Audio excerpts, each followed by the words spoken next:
सीकर के जयपुर बीकानेर हाईवे पर स्थित गांव बढ़ाडर में तेजा जी का विशाल मंदिर निर्माण कार्य आप पीछे होते हुए देख सकते हैं। इससे पहले सीकर के ही सांगलिया में तेजा जी का विशाल मंदिर बनकर तैयार हो चुका और पिछले 4 सालों से लगातार तेजा दशमी पर वहां पर भव्य कार्यक्रम आयोजित होते हुए हम सब देख रहे हैं। अभी कुछ ही दिन पहले हम साक्षी बने थे तेजा जी के उसी मंदिर से एक विशाल भव्य शानदार कार्यक्रम के, और अब 10 अक्टूबर 2024 को बढ़ाडर के उदाना जोहड़ा में इस मंदिर में भव्य कार्यक्रम होने जा रहा है। इसकी मूर्ति स्थापना होने जा रही है और यहाँ भी भजनों का एक शानदार कार्यक्रम होने वाला है। पिछले कुछ समय से हम लगातार देख रहे हैं तेजा जी के मंदिर ना सिर्फ बन रहे हैं बल्कि भक्तों की आस्था तेजा जी में समय के साथ बढ़ रही है। बहुत से युवा ऐसे हैं जो तेजा जी के दिखाए रास्ते पर चल रहे हैं और लगातार तेजा जी के जीवन से शिक्षा लेने और देने का प्रयास तेजा भक्तों द्वारा जारी है। तो आइए चलते बात करते हैं कि कैसे इस तेजा मंदिर के यहाँ पर बनाने का निर्माण कार्य शुरू हुआ, कैसे आइडिया आया, कैसे इसकी शुरुआत हुई और अब कल जो कार्यक्रम यहाँ पर होने वाला है उस कार्यक्रम में भक्तों के लिए क्या क्या विशेष होने वाला है। तो अब यहाँ देख सकते हैं वो सभी लोग मौजूद हैं जो इस मंदिर के आयोजन समिति और निर्माण समिति के लोग हैं। तो इनसे बात करते हैं और जानते हैं मंदिर के बारे में, कल होने वाले कार्यक्रम के बारे में। तो मैं सबसे पहले तो ये जानना चाहता हूँ कि बढ़ाडर में ये मंदिर बनाने का आइडिया कैसे आया, मतलब शुरुआत कैसे हुई, ये कैसे ये तय किया गया कि हमें यहाँ पे मंदिर बनाना है। हम यहाँ बैठे थे 2-4 लोग, उन्होंने सोचा कि यार ये जगह है सुंदर लगे, इसलिए बनाए क्या, तो बोले तेजा जी का मंदिर बना लो। फिर शुरुआत हो गई। अच्छा, सब आसपास वालों को बुला लिया गया। हाँ। और फिर सब लोग आ गए। फिर सूर्य से ही बता देंगे कुछ आगे हो।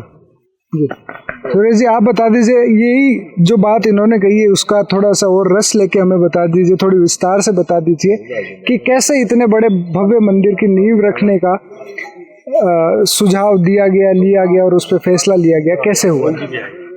देखो है क्या कि किसानों के बीच में तेजा जी पीढ़ियों से लोकप्रिय हैं। तेजा गाते थे और तेजा गाते गाते खेतों में हल चलाते थे, तो वो तो आस्था का प्रतीक है तेजा जी किसानों का। तो ये जो जमीन है सारी की सारी, ये भी चारों ओर सारे के सारे किसान हैं, किसान परिवार यहाँ सारे के सारे बसे हुए हैं। तो ये धीरे धीरे चलते चलते कई वर्षों से सब लोगों के बीच में बात आ रही थी कि हाँ एक तेजा जी का मंदिर अपने यहाँ भी होना चाहिए। लोग चल कर के खरनाल जाते हैं, सुरसुरा जाते हैं और अभी कुछ सालों से सांगलिया भी जाते हैं। तो ये था कि यहीं पर क्यों ना एक मंदिर हो जाए और यहीं पर ये आस्था का जो है वो यहीं पर रहे। तो सब लोगों ने मिलकर के एक फैसला लिया कि हाँ यहाँ पे एक मंदिर बन जाए। और सब लोगों की आसपास वाले, पहले आसपास वाले सारे के सारे आए, आसपास खेतों वाले आए, उन्होंने बैठ कर के बात की। फिर पूरे के पूरे गांव वाले आए और अब तो गांव वाले क्या, अब तो आसपास के गांव वाले सारे के सारे लोग यहाँ पर आ रहे हैं और सहयोग भी कर रहे हैं चारों ओर से।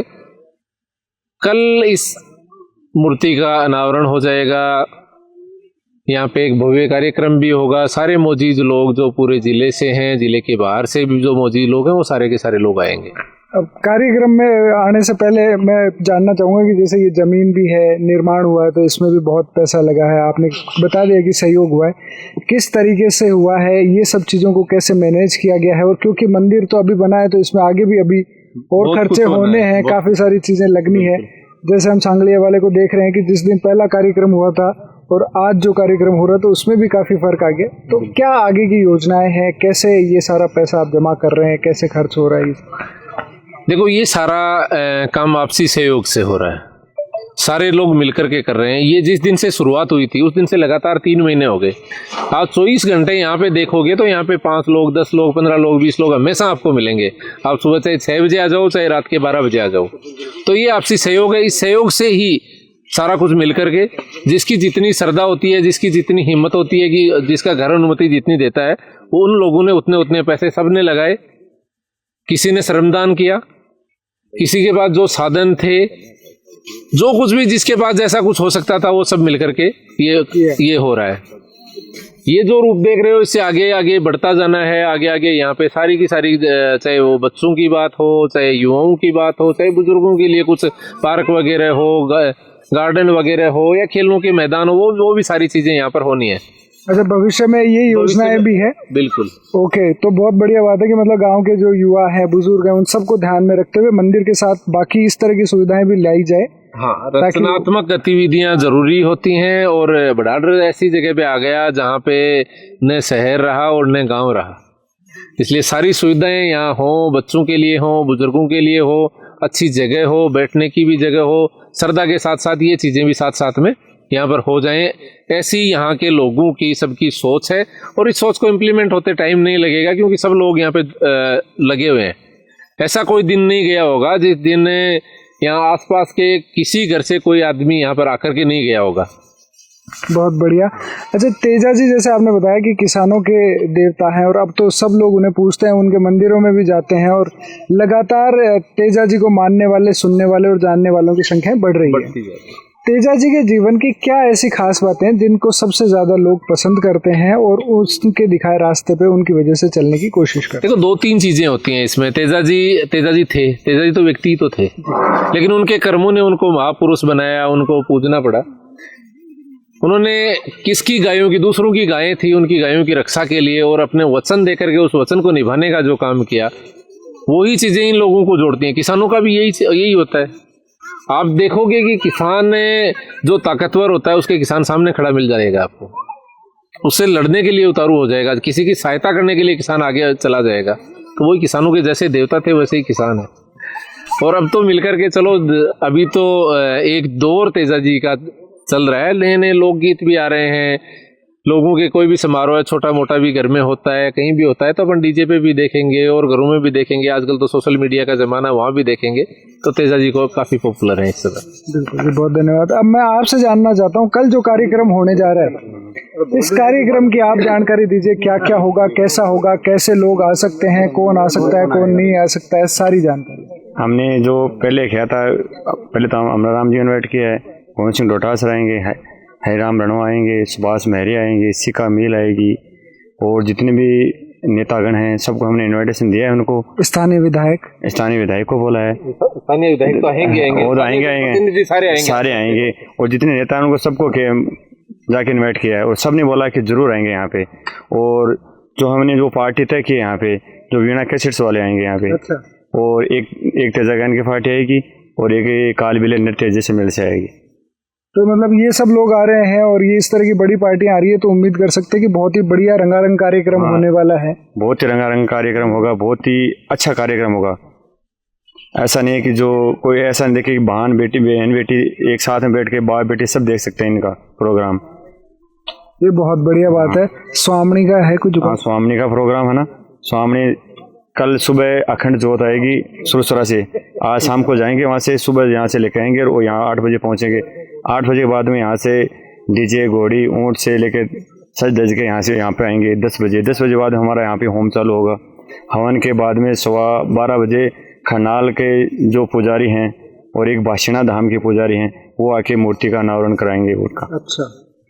और वो लगभग 12 बजे, 12:15 बजे का। हाँ, 2 बजे से स्वामी और 2 बजे बाद में उसका भोग लगा के उसका वो प्राण प्रतिष्ठा डालने के बाद में उनका बाद में स्वामी की जाएगी। और स्वामी के बाद सुबह 9 बजे से सांस्कृतिक प्रोग्राम होगा। रात को 9:15 बजे, रात में शाम को 9:15 बजे। बहुत बढ़िया। तो देखो, कार्यक्रम सारे बता दिए और मैंने स्वामी वाला विशेष इसीलिए पूछ लिया कि कुछ लोगों को ये होता है भाई स्वामी में गए, प्रसाद लिया, वापस आए। तो सारे कार्यक्रम शॉर्टेड है, सुबह 8 बजे से शुरू होंगे और रात को 9:30 बजे बाद में वो परवान चढ़ेगा, जब सांस्कृतिक कार्यक्रम शुरू होंगे, भजन शुरू होंगे, वीणा कैसेट्स की पार्टी के कार्यक्रम शुरू होंगे। तो मैं चाहता हूँ कि गांव के मौजूद लोग खड़े हैं यहाँ पे, मैं चाहता हूँ कि आप सभी मौजूद हैं, मतलब बड़े बुजुर्ग खड़े हैं, मैं चाहता हूँ कि जितने भी लोग वीडियो देख रहे हैं उन सबको आप आमंत्रित करें इस कार्यक्रम में, आपके गाँव के कार्यक्रम में, तेजा जी के मंदिर के कार्यक्रम में। नहीं, गाँव वालों को नहीं, 10 कोस का जो एरिया है वो सभी लोगों को हमने इन्वाइट किया है। सब लोग आएंगे, लोगों की आस्था है। हमारे यहाँ के तेजा जी जो महाराज हैं वो लोक देवता हैं, और वो लोक देवता नहीं, पूरे हिंदुस्तान में उनको इन्हें पूजा जाएगा। दिन प्रतिदिन लोगों की आस्था बढ़ रही है और हमारा जो मंदिर भी बनाया जा रहा है, लोगों की बड़ी आस्था है और आस्था के साथ सबने सहयोग किया है, किसी ने भी ना नहीं की। और मंदिर के साथ साथ हम लोगों की भी एक बड़ी प्लान है कि जो नई पीढ़ी है उनको इन्हें खेल से जोड़ें, शिक्षा से जोड़ें, अच्छाई उनको अच्छाई की ओर बढ़ाएं हम। बिल्कुल, बहुत बढ़िया बात है। बस अब मैं आपसे एक छोटी सी चीज़ जानना चाहूँगा कि पिछली बार जब अभी सांगलिया में जब कार्यक्रम हुआ था तो स्थानीय विधायक भी आए थे, अमरा राम जी भी आए थे, और वो सब है ना, मतलब ऐसे कह रहे थे हम दरवाज़ा बना देंगे, हम जिम बना देंगे ऐसे। तो कल भी स्थानीय जनप्रतिनिधि यहाँ पे आ रहे हैं, क्या उम्मीद कर रहे हैं आप अपने इस मंदिर के लिए? देखिए सर, उम्मीद तो ऐसा है कि अभी पूरा काम होना ही है इसमें, इसे ग्राउंड का होना है, पार्क का होना है, खेल की सारी सुविधाएं हैं। तो जिस भी जनप्रतिनिधि की जैसी इच्छा होगी वो वैसे दे देंगे। हमारी तरफ से वैसे कोई डिमांड नहीं है कि हम उनसे ये मांग रहे हैं। उनका मन होगा कि हम कोई खेल के लिए कुछ देना चाहे या कोई पार्क के लिए कुछ देना चाहे तो वो दे सकते हैं। चलिए, बहुत बढ़िया बात है, आपने बढ़िया ये बता दिया ताकि उनको भी पता रहेगा कि हाँ ठीक है, डिमांड नहीं करेंगे, हमारी इच्छा हो तो दे दो। नहीं, डिमांड यहाँ किसी से भी नहीं की गई है भाई। सारा काम होना है वो जन सहयोग से होना है, सबको मिलजुल करके होना है। तो ऐसा नहीं है कि किसी को आमंत्रित करते हैं और उसको ये शर्त लगा दें कि कुछ यहाँ दे करके जाना है। अपनी इच्छा हो तो दे करके जाए, उनकी नहीं हो तो न दे करके जाए, ऐसा कुछ नहीं है। हम तो आपके माध्यम से ये अपील करना चाहेंगे कि जो भी लोग आपके इस चैनल को, वीडियो को देखें, वो सारे के सारे लोग आएँ और यहाँ पे एक अच्छा प्रोग्राम, जो शांतिपूर्ण प्रोग्राम, एक देखने वाला प्रोग्राम होगा, उसके अंदर शिरकत करें और हमारी हौसला अफजाई करें। हम तो ये चाहेंगे। बिल्कुल, बहुत बढ़िया। तो हमने देखा, सब लोगों से बातचीत करी और जाना कि किस बढ़िया सोच के साथ मंदिर का निर्माण हो रहा है। सिर्फ मंदिर का ही नहीं बल्कि योजना है कि यहाँ पर समय के साथ साथ खेल के मैदान है, लाइब्रेरी है या गार्डन है, इस तरह की चीज़ें भी शुरू करी जाए ताकि पूरे गांव को और आसपास के लोगों को इस जगह का फ़ायदा मिल सके। कोई तेजा जी के मंदिर के बहाने आएगा, कोई लाइब्रेरी के बहाने, कोई गार्डन के बहाने आएगा, तो लोग आते रहें और इस मुहिम से तेजा जी की जो मान्यताएं हैं उनसे और उनके दिखाए रास्ते पर चलने के लिए लगातार लोग जुड़ते जाएं। और इसी तरीके से सिर्फ किसान कौम ही नहीं बल्कि सारे लोग ही तेजा जी के जीवन दर्शन को जाने, उनके जीवन में उन्होंने जो किया उसी तरीके से कोशिश हम भी करें कि हम भी दूसरों के काम आ सकें और इस तरीके से एक बढ़िया कारवां बनता जाए। तो कल यहाँ पर ना सिर्फ गांव के लोग होंगे बल्कि जनप्रतिनिधि भी होंगे, बढ़िया पार्टियां भी आएंगी जो भजन की और सांस्कृतिक कार्यक्रमों की प्रस्तुति देंगे। तो इन गांव के लोगों की तरफ से और आयोजन समिति के लोगों की तरफ से आप सभी को एक बार फिर से आमंत्रित करते हैं कि इस कार्यक्रम में आप पधारें, कार्यक्रम का आनंद लें और तेजा जी के मंदिर के आप दर्शन करें, प्राण प्रतिष्ठा में शामिल हो और तेजा जी महाराज आप सभी पर आशीर्वाद बनाए रखे। सीकर संदेश महाराज की, महाराज की। सीकर संदेश के साथ बने रहने के लिए बहुत बहुत धन्यवाद।